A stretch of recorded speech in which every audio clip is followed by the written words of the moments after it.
ನಾನು ಮಳೆಗಾಲದಲ್ಲಿ 2 ಸಲ ಮಳೆಗಾಲ ಪ್ರಾರಂಭ ಆಗುವ ಮುಂಚೆ ಮಹಾನಗರ ಪಾಲಿಕೆ ಅಧಿಕಾರಿಗಳು, ಒಂದು ಕೇವಲ ಮಹಾನಗರ ಪಾಲಿಕೆ ಅಧಿಕಾರಿಗಳು, ವಾರ್ಡ್ ಮಟ್ಟದಲ್ಲಿ ಕೆಲಸ ಕಾರ್ಯಗಳನ್ನು ಜವಾಬ್ದಾರಿಯನ್ನು ವಹಿಸಿಕೊಂಡಂಥ ಕಾರ್ಪೊರೇಷನ್ನ ಕಮಿಷನರ್ ವಾರ್ಡಿಗೆ ಒಂದೊಂದು ಅಧಿಕಾರಿಗಳನ್ನು ಜವಾಬ್ದಾರಿ ಕೊಟ್ಟಿದ್ದಾರೆ. ಅವರುಗಳನ್ನ ಹಿಡ್ಕೊಂಡು ಕಮಿಷನರ್ ಹಿಡ್ಕೊಂಡು ಒಂದು ಸಭೆಯನ್ನು ಮಾಡಿದ್ದೇನೆ. ತದನಂತರ ಮೆಸ್ಕಾಂ ಇಲಾಖೆ ಇರ್ಬೋದು, ಫಾರೆಸ್ಟ್ ಇಲಾಖೆ ಇರ್ಬೋದು, ಮಹಾನಗರ ಪಾಲಿಕೆ ಇರಬಹುದು, ಕಂದಾಯ ಇರಬಹುದು, ಫೈರ್ ಇರಬಹುದು, ಹೀಗೆ ನಾನು ಎಲ್ಲ ಅಧಿಕಾರಿಗಳನ್ನು ಒಳಗೊಂಡು ನನ್ನ ವಿಧಾನಸಭಾ ಕ್ಷೇತ್ರದಲ್ಲಿ ಮಳೆಗಾಲದ ಪೂರ್ವಭಾವಿ ಒಂದು ಮುಂಜಾಗ್ರತೆ ಕ್ರಮದ ಸಭೆಯನ್ನು ನಾನು ಮಾಡಿದ್ದೇನೆ. ಆದರೆ ಬಹಳ ಕೆಲವೊಮ್ಮೆ ದುಃಖ ಆಗುತ್ತೆ.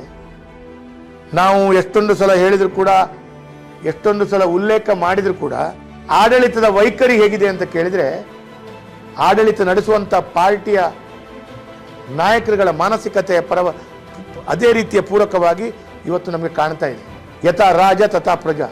ಯಾಕೆ ಅಂತ ಕೇಳಿದರೆ, ದಿನೇಶ್ ಗುಂಡೂರಾವ್ ಅವರಿಗೆ ಪುರುಸೊತ್ತೇ ಇಲ್ಲ ಇಲ್ಲಿ ಬಂದು ಮೀಟಿಂಗ್ ಮಾಡಲಿಕ್ಕೆ. ಈ ಹಿಂದೆ ನಾವು ಸರ್ಕಾರವನ್ನು ನಡೆಸಿದ್ದೇವೆ. ಮಳೆಗಾಲದ ಮುಂಚೆ ಎರಡು ಸಭೆ ಉಸ್ತುವಾರಿ ಸಚಿವರ ನೇತೃತ್ವದಲ್ಲಿ ಆಗ್ತಿತ್ತು. ಮಂಗಳೂರಿನಲ್ಲಿ ಮಳೆ ಕುಡಿಲಿಕ್ಕೆ ನೀರಿಲ್ಲದೆ ರೇಷನಿಂಗ್ ಮಾಡಲಾಯಿತು. ಆ ರೇಷನಿಂಗ್ ಮಾಡುವಂಥ ಸಂದರ್ಭದಲ್ಲಿ ಕೂಡ ಅವತ್ತು ನಮ್ಮ ಉಸ್ತುವಾರಿ ಸಚಿವರು ಇರುವಾಗ 2 ಸಭೆಯನ್ನು ಮಾಡಿದ್ದೇವೆ. ನಾವಿವತ್ತು ದುರ್ಬೀನನ್ನು ಹಿಡ್ಕೊಂಡು ಹುಡುಕಬೇಕು, ದಿನೇಶ್ ಗುಂಡೂರಾವ್ ಅವರು ಎಲ್ಲಿದ್ದಾರೆ?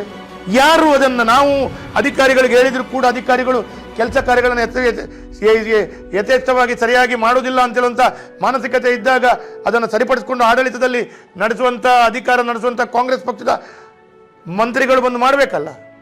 ಇವತ್ತಿನ ದಿನಕ್ಕೆ ಹೂಳೆತ್ತುವಂಥ ಕೆಲಸ ಕಾರ್ಯಗಳಾಗ್ತದೆ. ತುಂಬ ಕಡೆಗಳಲ್ಲಿ ಹೂಳೆತ್ತಲಿಕ್ಕೆ ಸರಿಯಾಗಿ JCB ಆ ರಾಜಕಾಲುವೆಗೆ ಹೋಗಲ್ಲ. ಪತ್ರಿಕೆಯಲ್ಲಿ ಹೇಳಿದ್ದಾರೆ, ಎಲ್ಲೆಲ್ಲಿ ಅಲ್ಲಿ ಹೂಳೆತ್ತುವಲ್ಲಿ ಎನ್ಕ್ರೋಚ್ಮೆಂಟ್ ಆಗಿದೆ ಅದನ್ನು ಸರಿಪಡಿಸ್ತೇವೆ ಅಂತ DC ಅವರು ಮತ್ತು ಅಧಿಕಾರಿಗಳು, ಕಮಿಷನರ್ ಹೇಳಿದ್ದಾರೆ. ಅದರ ಬಗ್ಗೆ ಯಾವ ಕ್ರಮ ಆಗಿದೆ? ಅದು ಮಾತ್ರವಲ್ಲ, ಇವತ್ತು ನಾನಿದ್ದೇನೆ, ಈಗ ಇಲ್ಲಿ 2 ಜನ ಜನಪ್ರತಿನಿಧಿಗಳಾದವರು, ಕಾರ್ಪೊರೇಟರ್ ಆಗಿದ್ದರು, ಮಾಜಿ ಮೇಯರ್ ಮತ್ತು ಮಾಜಿ ಉಪಮೇಯರ್ ಇದ್ದಾರೆ. ಕೇಳಿ ನೋಡಿ, ಪ್ರತಿ ವರ್ಷ ಮಳೆಗಾಲ ಪ್ರಾರಂಭವಾಗುವಂಚ 15 ದಿವಸ ಮುಂಚಿತವಾಗಿಯೇ ಗ್ಯಾಂಗ್ ಮ್ಯಾನ್ಗಳ ಟೆಂಡರನ್ನು ಕರೀತಿದ್ದೆವು. ಇವತ್ತಿನ ತನಕ ಗ್ಯಾಂಗ್ ಮ್ಯಾನ್ ಟೆಂಡರ್ ಕರೀಲಿಲ್ಲ. ಗ್ಯಾಂಗ್ ಮ್ಯಾನ್ ಅಂದ್ರೆ ಏನು ಅಂತ ಹೇಳಿದ್ರೆ, ಎಲ್ಲೋ ಒಂದು ಕಡೆ ಚರಂಡಿಗೆ ಅಥವಾ ಎಲ್ಲೋ ಒಂದು ಕಡೆ ಡೆಬ್ರಿಸ್ ಬಿದ್ದು ತಾತ್ಕಾಲಿಕವಾಗಿ ತೊಂದರೆ ಆಗ್ತಾ ಉಂಟು, ಎಲ್ಲೋ ಒಂದು ಕಡೆ ಮನೆ ಬೀಳುತ್ತೆ, ಅಥವಾ ಎಲ್ಲೋ ಒಂದು ಕಡೆ ಚರಂಡಿ ತುಂಬುತ್ತೆ, ಮರ ಬೀಳುತ್ತೆ. ಇದಕ್ಕೆ ಎಮರ್ಜೆನ್ಸಿಯಾಗಿ ರಿಲೀಫ್ ಮಾಡಲಿಕ್ಕೆ ಒಂದೊಂದು ವಾರ್ಡಿಗೆ 5-6 ಜನರ ಗ್ಯಾಂಗ್ ಮ್ಯಾನ್ ಹಾಕ್ತಾರೆ. ಸರಿಯಲ್ಲ? ಕಳೆದ 10-20 ವರ್ಷಗಳಿಂದ ಹಾಕಿದ್ದಾರೆ ಅದನ್ನು. ನಾನು ಕಮಿಷನರಿಂದ ಹಿಡಿದು DC ಅವರಿಗೆ ಹೇಳಿದ್ದೇನೆ. ಆದರೆ ಹೇಳಿದ್ರು ಕೂಡ ಅದನ್ನು ವೇಗವಾಗಿ ಮಾಡುವುದಿಲ್ಲ ಅಂತ ಹೇಳಿದ್ರೆ, ವೇಗವಾಗಿ ಮಾಡಬೇಕಾದವರು ಯಾರು? ರಾಜ್ಯವನ್ನು ಆಳುವಂಥ ಕಾಂಗ್ರೆಸ್ ಅಧೀನದಲ್ಲಿರುವಂಥ ಮಹಾನಗರ ಪಾಲಿಕೆ ಅಂತ ಹೇಳಿದ್ರೆ ಮಂತ್ರಿಗಳು ಬಂದು ಒಂದು ಸಭೆ ಮಾಡಬೇಡವಾ? ಮಂತ್ರಿಗೆ ಇಂಟ್ರೆಸ್ಟೇ ಇಲ್ಲ ಅಂತೇಳಿ ಆದರೆ ಬೇರೆ ಎಲ್ಲ ರಾಜಕೀಯ ಮಾಡಲಿಕ್ಕೆ ಇಂಟ್ರೆಸ್ಟ್ ಇದೆ. ಆದರೆ ಇದರಲ್ಲಿ ಇಂಟ್ರೆಸ್ಟ್ ಇಲ್ಲ ಅಂತೇಳಿ ಆದರೆ, ಮಂಗಳೂರಿಗೆ ತೊಂದರೆ ಆದರೆ ಆಡಳಿತದ ವ್ಯವಸ್ಥೆಯಲ್ಲಿ ನಾವು ಪ್ರಯತ್ನಗಳನ್ನು ಮಾಡಿ ಪರಿಶ್ರಮದಿಂದ ಎಲ್ಲ ರೀತಿಯ ಕೆಲಸ ಕಾರ್ಯಗಳನ್ನು ಮಾಡಿದ ನಂತರ ಅಲ್ಪ ಸ್ವಲ್ಪದ ಮಟ್ಟಿಗೆ ಏನಾದರೂ ತೊಂದರೆಗಳಾದಾಗ, ಅದು ತೊಂದರೆಗಳಾಯಿತು ಅಂತೇಳಿ ಆದರೂ ಕೂಡ ಅದಕ್ಕೆ ಏನು ಮಾಡಲಿಕ್ಕಾಗಲ್ಲ. ಆದರೆ ನೀವು ಇಷ್ಟು ನಿರ್ಲಕ್ಷ್ಯವನ್ನು ಮಂಗಳೂರಿಗೆ ಮಾಡ್ತೀರಿ. ಎಷ್ಟರ ಮಟ್ಟಿಗೆ ನಿರ್ಲಕ್ಷ್ಯ ಅಂತ ಹೇಳಿದ್ರೆ, ಬಜೆಟ್ನಲ್ಲಿ 1 ರೂಪಾಯಿ ಕೊಟ್ಟಿಲ್ಲ. ಇಡೀ ದಕ್ಷಿಣ ಕನ್ನಡ ಜಿಲ್ಲೆಗೆ 2 ಪೊಲೀಸ್ ಸ್ಟೇಷನ್ ಕೊಟ್ಟಿದ್ರು. ಕಳೆದ 3 ವರ್ಷಗಳಲ್ಲಿ ದಕ್ಷಿಣ ಕನ್ನಡ ಜಿಲ್ಲೆಗೆ ಏನೂ ಕೊಟ್ಟಿಲ್ಲ.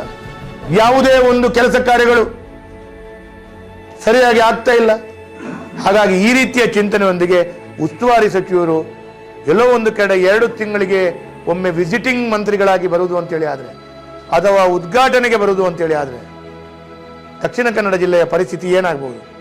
ಹಾಗಾಗಿ ಕಾಂಗ್ರೆಸ್ಸಿಗೆ ಇವತ್ತು ದಕ್ಷಿಣ ಕನ್ನಡ ಜಿಲ್ಲೆಯನ್ನು ಬಜೆಟ್ನಿಂದ ಹಿಡಿದು, ಅನುದಾನದಿಂದ ಹಿಡಿದು ಎಲ್ಲ ವಿಚಾರದಲ್ಲಿ ಕೂಡ ನೀವು ನಿರ್ಲಕ್ಷ್ಯ ಮಾಡಿದ್ದೀರಿ. ಈ ಪ್ರಕೃತಿ ವಿಕೋಪದ ಮುಂಜಾಗ್ರತೆ ಮೀಟಿಂಗ್ ಮಾಡೋದ್ರಲ್ಲಿ ಕೂಡ ನೀವು ನಿರ್ಲಕ್ಷ್ಯ ಮಾಡ್ತೀರಿ ಅಂತ ಹೇಳಿದ್ರೆ ನಾಚಿಕೆ ಆಗಬೇಕು ನಿಮಗೆ ಅಂತೇಳುವಂಥ ಮಾತನ್ನು ಹೇಳಲಿಕ್ಕೆ ಬಯಸ್ತೇನೆ. ಅದರ ಒಟ್ಟಿಗೆ